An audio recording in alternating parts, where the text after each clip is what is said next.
Hey everyone, this is Chris Shelton, the critical thinker at large and overall Scientology expert. This is an informal video this week. Normally I put something pretty formal together, and I actually started doing that this week, but then I realized there's really no need. I'm just going to sort of talk off the cuff here. I have some notes that I'll refer to every now and again, but basically the subject of this video is the development of Dianetics and Scientology.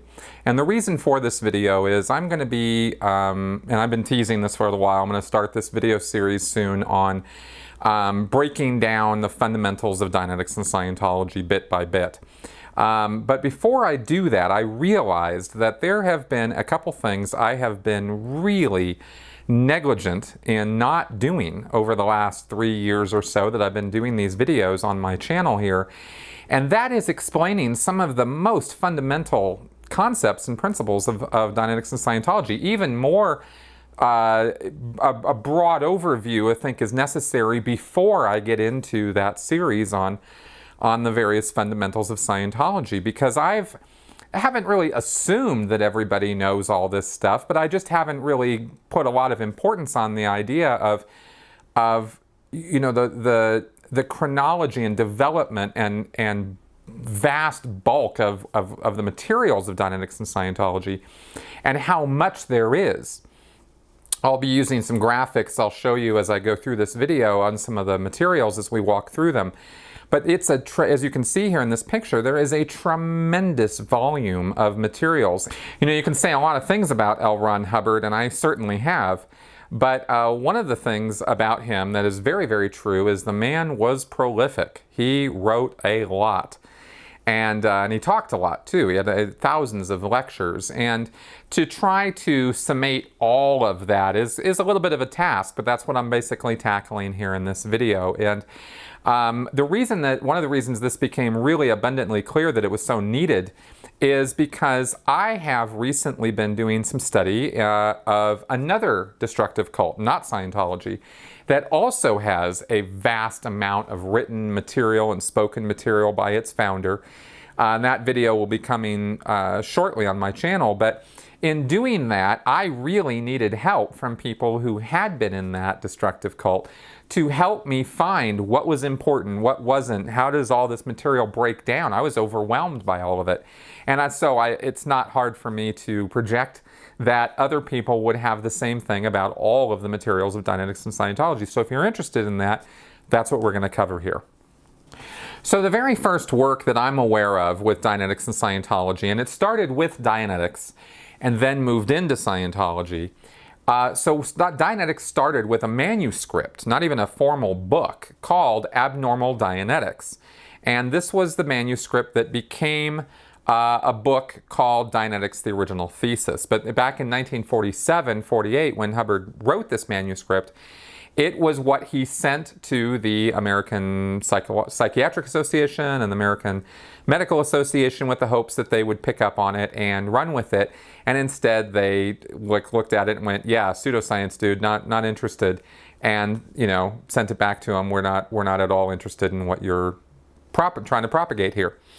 So Hubbard then got this thing around to various friends of his who thought that this Dianetic stuff was kind of interesting, and they copied it and sent it around to their friends. And I don't know, you know, they said millions of, you know, in the church, millions of copies were distributed, which is just total nonsense, or hundreds of thousands or whatever. It wasn't even that, I'm sure. But it did generate some interest. I'm not particularly in doubt about that. Hubbard was onto something that people thought was interesting. And so that manuscript then led to another work called Dianetics, the Evolution of a Science, which was actually first published as Dianetics, a New Science of the Mind, in Astounding Science Fiction in May 1950, just before, I believe from what I've read, before Dianetics, the Modern Science of Mental Health was published in May 9th, 1950 is its publication date. That's the date that we all celebrated the publication of Dianetics, the Modern Science of Mental Health. And from the title, you can tell that that book was meant to be addressing psychotherapy It was not spiritual in nature. Hubbard didn't get into thetans and, XENU and all that stuff was years later. Dianetics addressed the mind, and he didn't get into the brain or function of the brain, but he got into the mind and was offering a sort of do-it-yourself psychotherapy that caught on like wildfire. Legitimate, bestseller, runaway, took the United States by storm. People were doing Dianetics coast to coast, and Hubbard really had something on his hands that I think was bigger than he thought it was going to be. That led to him giving a lot of lectures, starting at his home, I think in New Jersey. I think he was in somewhere around in that area of the East Coast. And people were, coming to his house and stuff. He was putting up, paying, people had to pay, and he was giving lectures. And so began the idea that there was more in development, that Dianetics, that there were faster techniques, that there were better ways of doing this stuff than what was in the book. And Hubbard kind of, I think, used that and sort of came up with that idea. Now, this is just my think on it, but I think he came up with that idea because people were finding that, the book Dianetics and Modern Science is not a good book. It's not a well-written book. It's cryptic. It's hard to get through. And he's very redundant on some points, like the fact that everybody's got attempted abortions in their past, that their parents try to get rid of them, and this is a major source of trauma and stress for people. So I don't know how many people actually found that to be true in their recalls when they were doing Dianetics counseling, but he promised this state of clear, which was a person who no longer had this reactive mind, which was this part of the mind that was all about stress and trauma and moments of pain and unconsciousness that were, coming back on you in present time. So people were trying to get rid of these moments, these engrams, these moments of pain and unconsciousness, and they were not getting the results Hubbard was promising in the book. He was promising big things, and they weren't getting that. So this pattern emerges on Hubbard's part where he's promising that yes, not everybody could get that, but we've got new techniques coming, we got new things coming, and it's just around the corner, and it's just going to be awesome, and it's just going to be great. And he did that for years, right, all through the 1950s. So that is the book Dianetics. And it's funny, the book Dianetics in modern Scientology is still regarded, it's a very important book. Original thesis, evolution of a science, not so much. People aren't so interested in those, but Dianetics is still a thing. And Scientologists, generally speaking, have a hard time reading that book. Some of them hate it because it is so hard to read, because Hubbard's prose is so cryptic and redundant and hard to get through. But, they don't put it in those terms, of course, but that is why they have a hard time reading it. But you have to read it. You have to read a number of books, actually, a few times in your progress up the bridge to total freedom in Scientology and doing all the steps of Scientology to get all the way to the highest levels. So Dianetics still is a relevant book. And it's funny how a lot of Scientologists who get to the upper levels through hindsight bias will see things in Dianetics that were never there. But he's like, ooh, Hubbard was so brilliant because he put all this stuff in Dianetics that they interpret through, the XENU's narrative and the body thetans and all the stuff that comes later. And if you haven't seen South Park or know what I'm talking about, then check it out. They reinterpret Hubbard's words from 1950 when he was not at all thinking about XENU and body thetans, and read that into the Dianetics book. And it's just a humorous anecdote that happens. And I had more than a couple OTs in my time in Scientology comment to me about that, how it was, ooh, everything's in Dianetics, it's like this big secret. But it was all about how you read it to be able to see that stuff. Now, moving forward, as Hubbard was making these promises and people were, kind of following along with him, there was a lot of fall off in the movement of Dianetics. It was a huge financial success, but Hubbard was busy ruining it financially because he was just taking money and spending it like mad. He had no business sense whatsoever. And he bankrupted it. Now, in 1951, in early 1951, and there's a lot of stories about this I won't necessarily get into right now, there's about him drinking heavily and drugs and various things. But regardless of any of that, he did produce a book called Science of Survival. And that book is all centered around a chart called the Chart of Human Evaluation. And that chart has along its left-hand column a bunch of numbers, a scale called a tone scale. And the tone scale is an emotional scale. It's a graduated scale of emotions going from death at the 0 to happiness or contentment or enthusiasm at 4.0. And various levels in between, such as boredom and anger and hostility and fear and grief and apathy. These are emotions, according to Hubbard. And he plotted them all on the scale and said that everybody universally experiences this scale of emotions, and they always move up and down on this scale in the same way. You don't jump randomly around on it.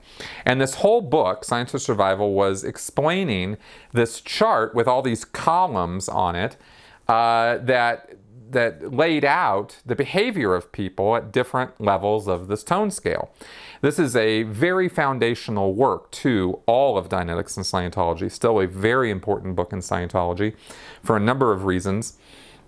One of them being that in Science of Survival was the first place that Hubbard started laying out the idea of theta. And he put forward this thing called the theta mest theory. So theta is a life force. It's a word that demonstrates or stands for life force, or a quantity or quality of a spiritual life force. And of course it's not physical, it's not tangible, you can't touch it, it's not ectoplasm, it's just this, I don't know, sort of thing that doesn't really exist in the real world or in the physical universe, but supposedly it exists and it can be quantified. And it was reflected on the tone scale that as a person moves up the tone scale, they have more and more of this quantity of theta.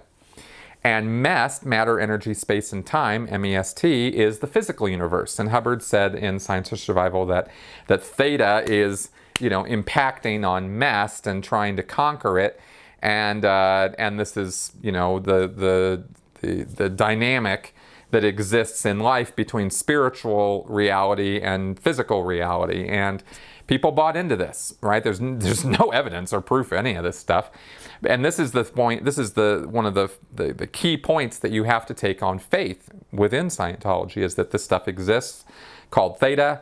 There's a spiritual entity called a thetan, which is you and me. We're thetans. Science of Survival also, there's a lot in the book, but one of the other very important points about it was that it was in this book that Hubbard started developing the roots of us versus them thinking within his followers. Because in Science of Survival, Hubbard there's a particular level of the tone scale called number 1.1. Covert hostility is what he calls it. And this is covert hostility, means the person is hostile to you or hostile in general, but it's covert, it's hidden.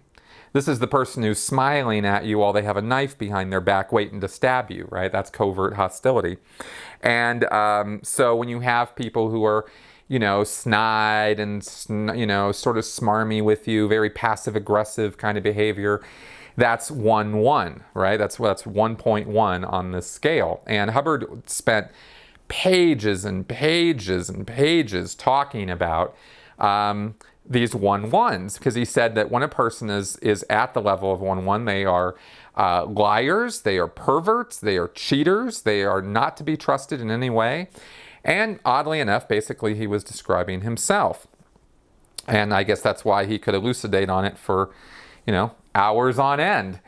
But this is where the whole idea of, or a great amount of the idea in Scientology about why the LGBTQ community is not to be trusted or looked upon favorably at all, is because they're all in this 1.1 covert hostility tone level. And because Hubbard said it, it must be true, even if somebody in the LGBTQ community who is a wonderful person, would give you the shirt off their back, would donates to charities, whatever, is a great person all around, doesn't lie to you, doesn't cheat you.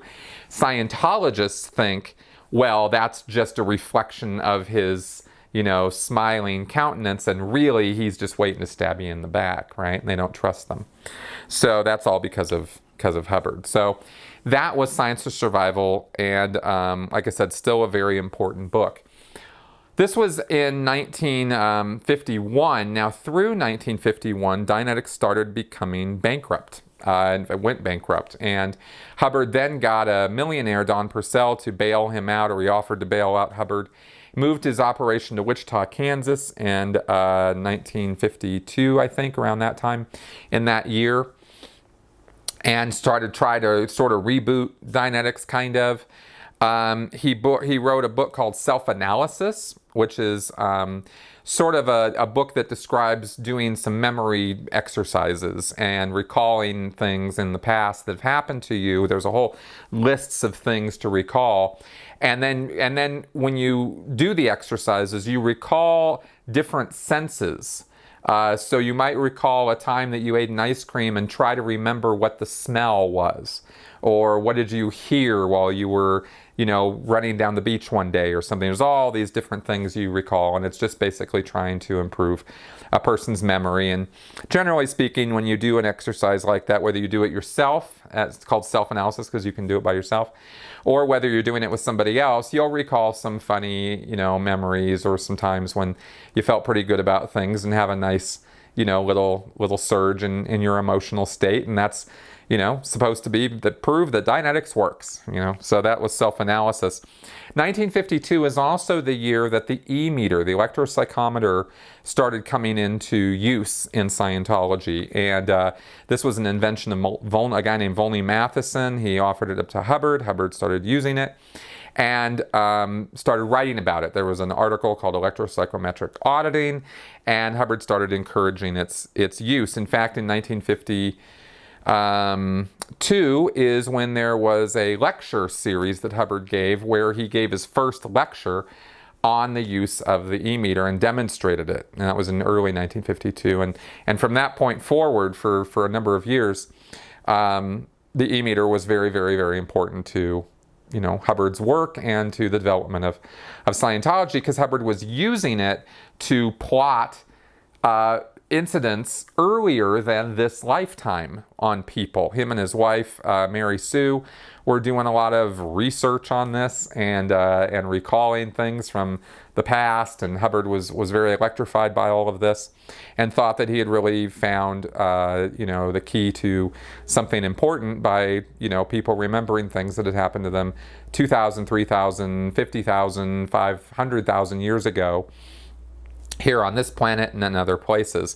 And that led to a book called What to Audit, or A History of Man, is as it's more commonly known now. And there were a lot of lectures and a lot of demonstrations and a lot of people being very electrified by this stuff. And this built on that principle of theta and thetans, right? Spiritual entities running around that, keep living. Even if your body dies, you just go get another body and keep living. And this has been the cycle of life after death, after life after death. So then Hubbard started getting really all interested in talking about thetans and what could thetans do. And it all had to do with electronics somehow.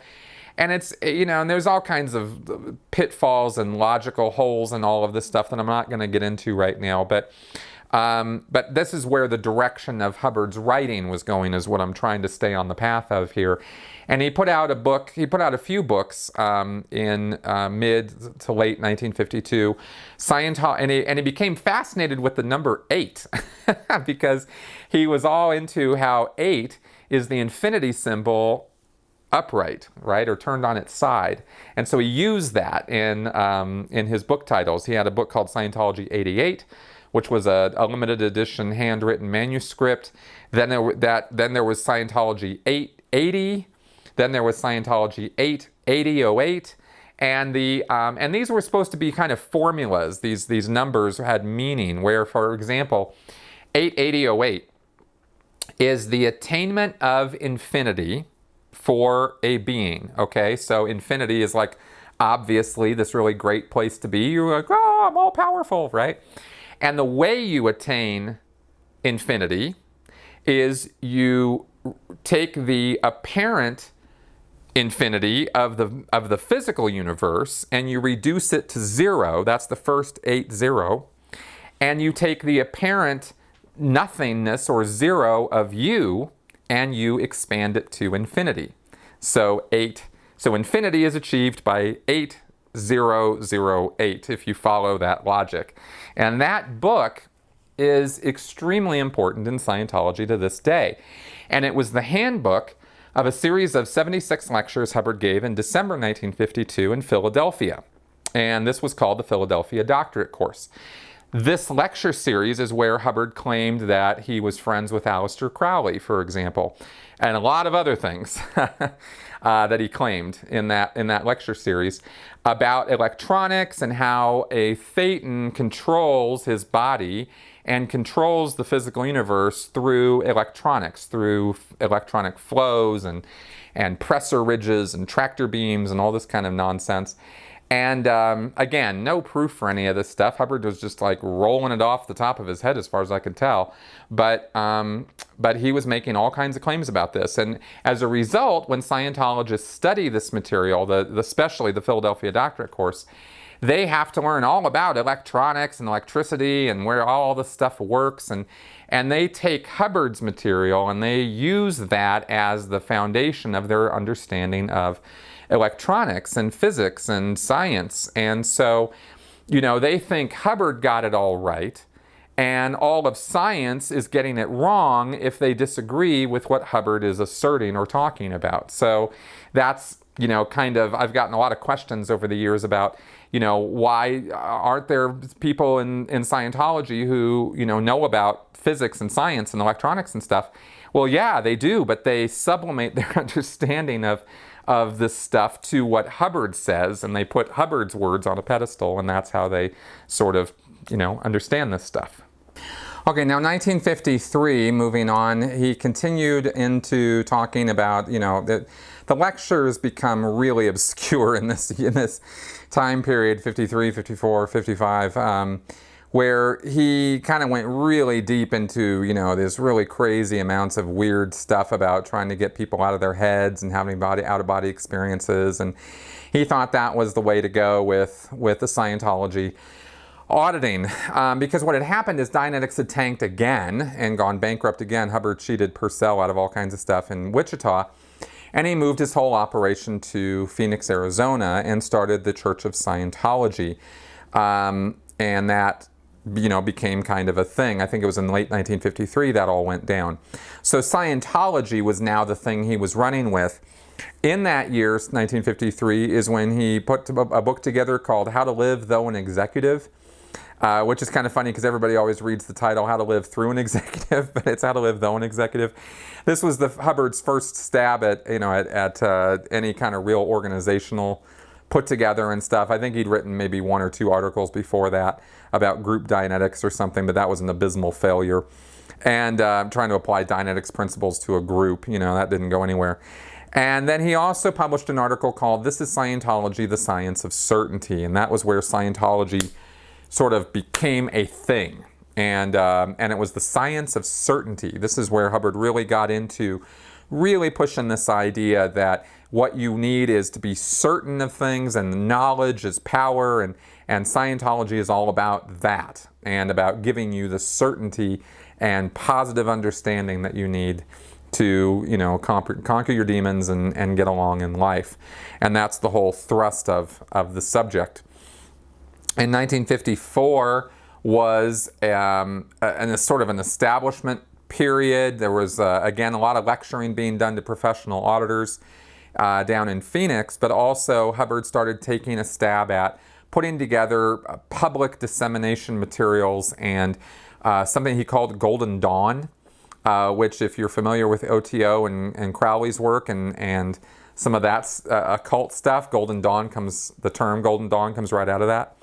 But Hubbard was doing some public lecturing to non-Scientologists in the Phoenix area, and trying to figure out ways to get people kind of hooked into this Scientology stuff, this new religion he had founded. And so there was playing around with that. leading into, things got pretty more were getting more well established. This was actually, he had this small group of followers, but they were, he was making money, he was selling books, he was still selling those e-meters. And there had been some battling between Volney, Matheson, and Hubbard about, if Hubbard could just, get the rights to the e-meter and stuff. And Volney kept working on the meters and making them more complicated, so it was kind of a fun time. But in 1955, rolling into that year, there was some more... this was 1955 is when Hubbard got the rights to the word Dianetics back from Purcell, because Purcell had owned the copyrights when Hubbard, screwed him over and took off. Purcell still owned it, but obviously in 1955 Hubbard got it back because he wrote a book called Dianetics 55, where he tried to, present this updated idea that, to people who had still heard about and knew something about Dianetics and thought it was a good thing. He thought he'd try to get them back in the fold by, incorporating Dianetics principles into Scientology. But really, Dianetics 55 was just saying, hey, we're doing Scientology now. And that's really what it was. There wasn't a whole lot of actual Dianetics in Dianetics 55.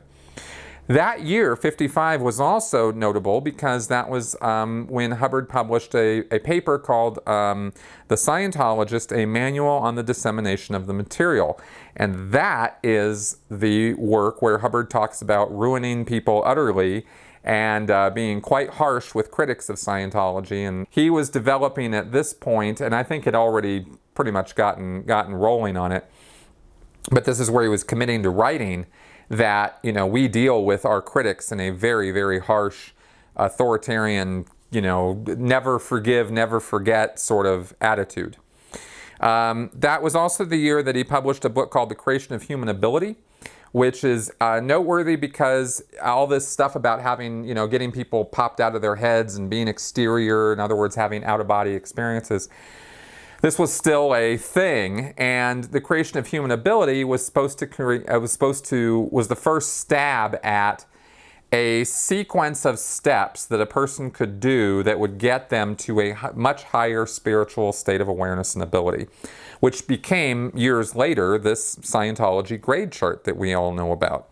So that first concept, not the concept of a bridge, but the concept of a series of steps a person could do that would lead them to this spiritual enlightenment state, was contained in this book under the idea of Route 1 and Route 2. And these were just series of processes that people could run to, get out of their head.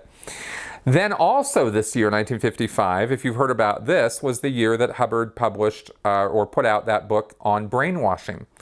It's called the Brainwashing Manual, and this was a totally fictitiously presented piece of work that Hubbard wrote, but it was claimed in the material that it actually came out of Russia. And that, remember that the 1950s and this time period was smack in the dab of McCarthyism and the Red Scare and Cold War. I mean, this was a very, very tense time for people. And communists could be anywhere, and Hubbard was trying to take advantage of that to forward the usefulness of Scientology to the government. And so he was trying to figure out ways that he could get into the government and get government funding for things and get government approval on projects and help them out, right? And because he was seeing, of course, dollar signs with that. So the Brainwashing Manual was sort of a stab in that direction. And, for those of you who know, more deep history about Scientology, this is the time period Hubbard's writing to the FBI and he's claiming communists are everywhere. And he was just kind of, lit nutters around this whole subject of communism. But so was the whole country, really, at that time. Now, in 1956, there's another stab at getting Scientology more broadly out there, more broadly accepted. I think this is probably the time when real organizations of Scientology, churches of Scientology, are now springing up around the world. I think Hawaii and Los Angeles and a few other places were actually established. Certainly over in England there were some places.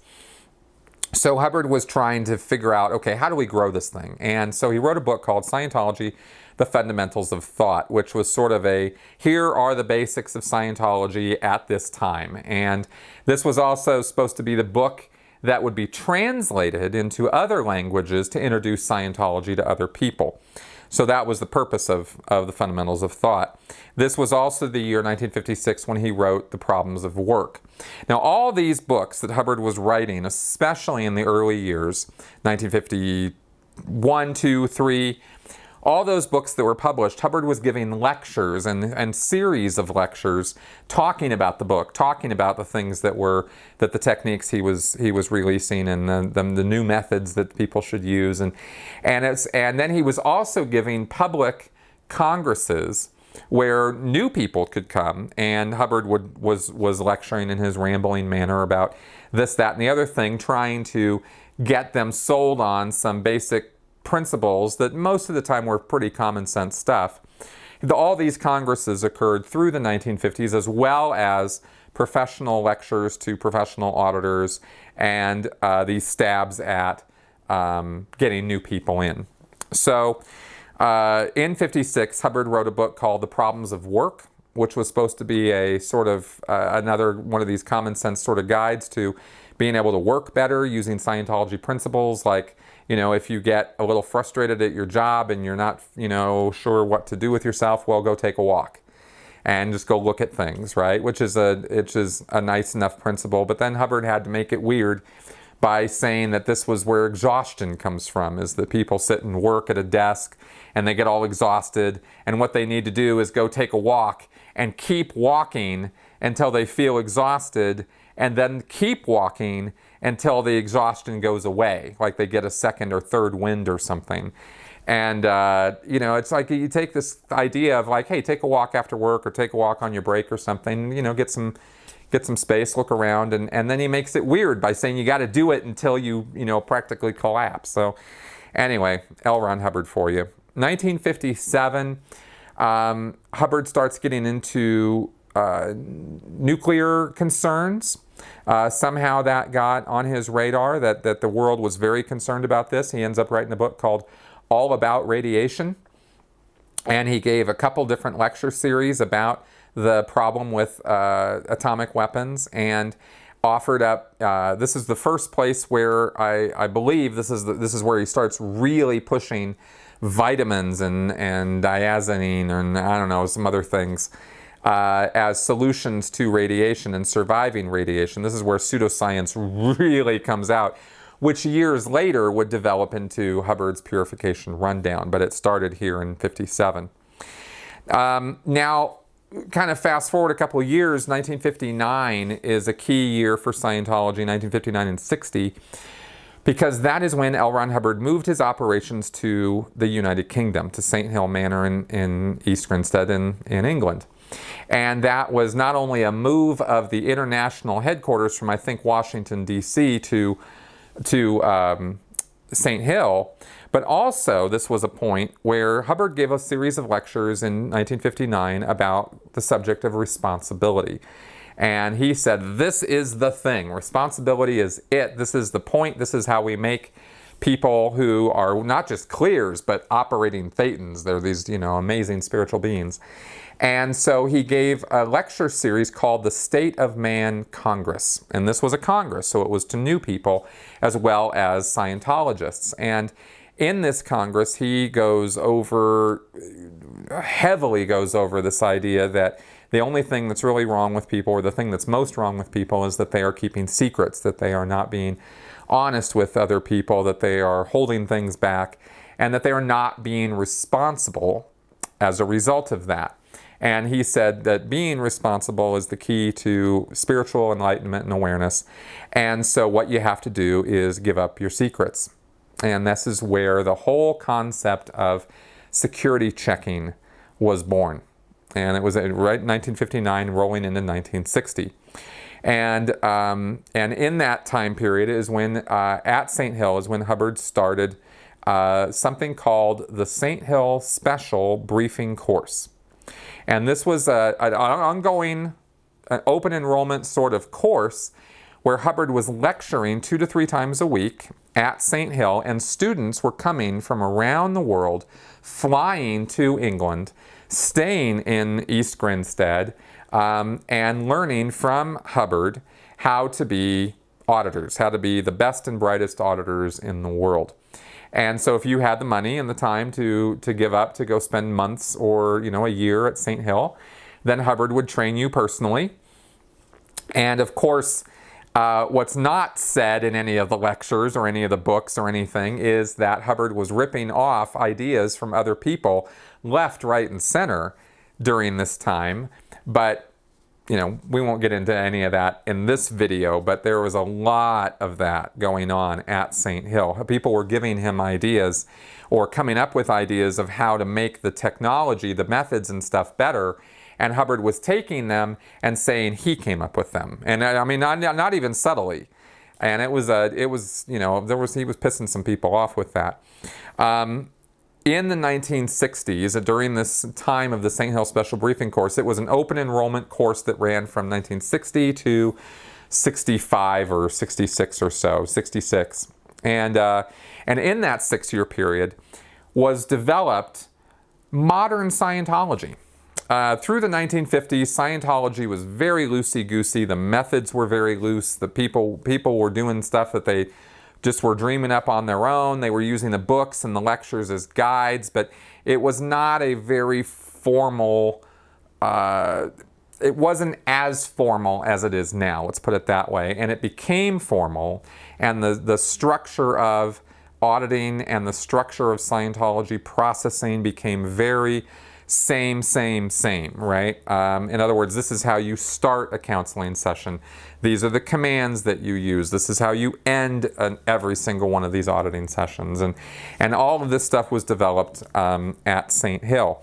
This was also where, during this time period, from 1960 to 65, is where Hubbard developed the first of the OT levels, OT 1 and 2. This is where he developed the clearing course, something called Power and Power Plus. These were all processing levels of advanced confidential stages where you were supposed to regain all this, amazing spiritual ability.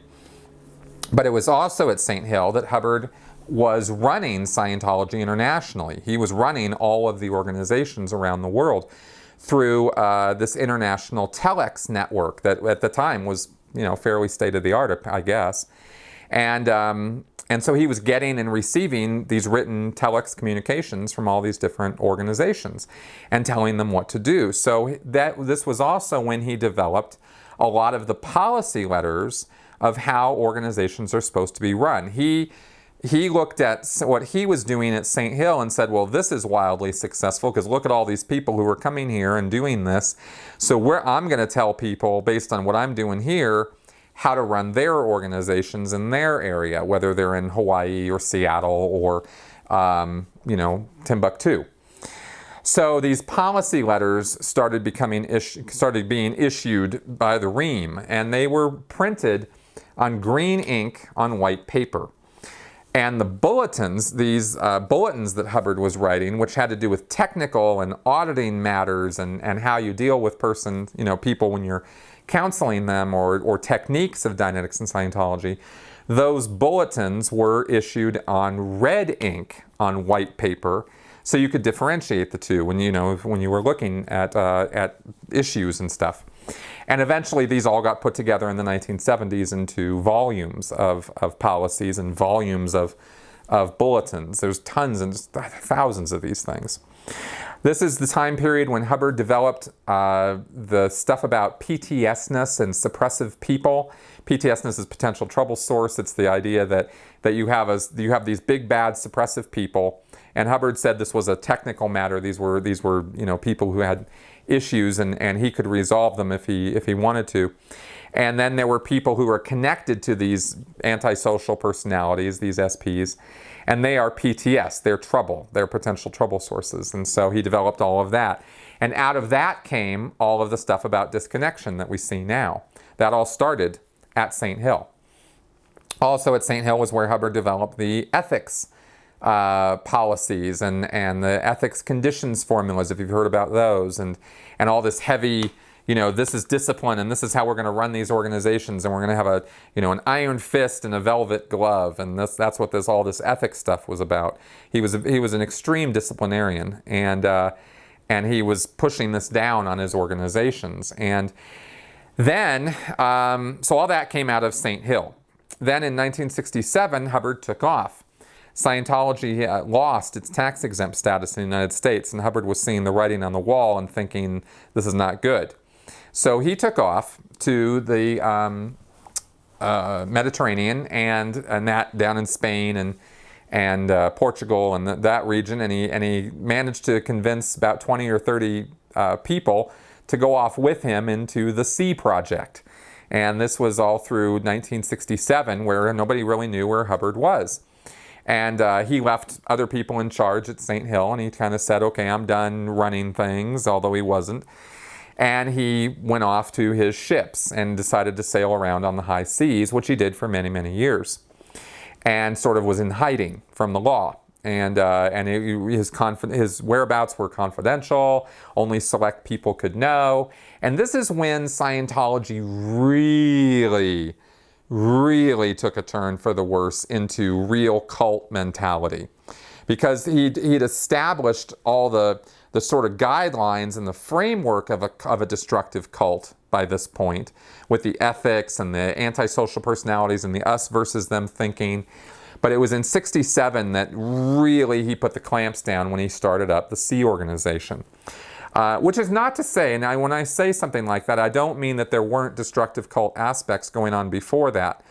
What I'm saying is that this was the time period when it became very obvious that Hubbard was, it was Hubbard's way or the highway, right? It was this, you're either with us or you're against us. And this is how it is, and he started up this paramilitary group called the Sea Organization, and they started enforcing Hubbard's word, because what happened in '67 is he officially goes from Sea Project to Sea Organization. He's uniforming these people, he's giving them ranks and ratings and telling them that, they're the elite of planet Earth because they happen to be lucky enough and smart enough and good enough to be working directly with him on his boats. Sailing around and having all these misadventures. If you read about the early Sea Organization, it was a disaster in so many ways. But Hubbard kind of kept the thing going, and these people, there was sort of this rotating, number of people who would go through. Not everybody would survive or last through his nonsense, but a lot of people kind of kept with it. And so the Sea Organization kind of grew and took over the management of Dianetics and Scientology.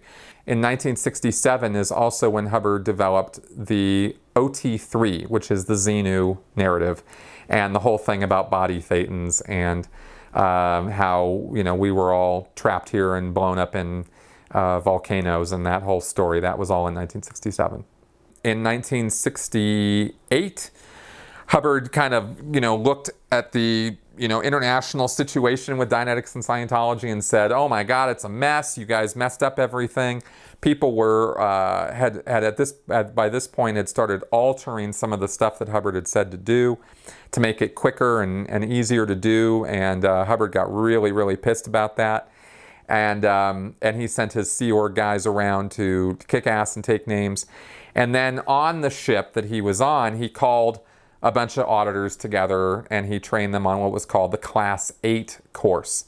This is also at St. Hill is where he developed that classification and gradation chart, or what we call the Bridge to Total Freedom, and it became this chart of levels that you would follow, and you'd follow them, not only the spiritual advancement, but also on the other side, on the left-hand side of the chart, was the auditor training levels.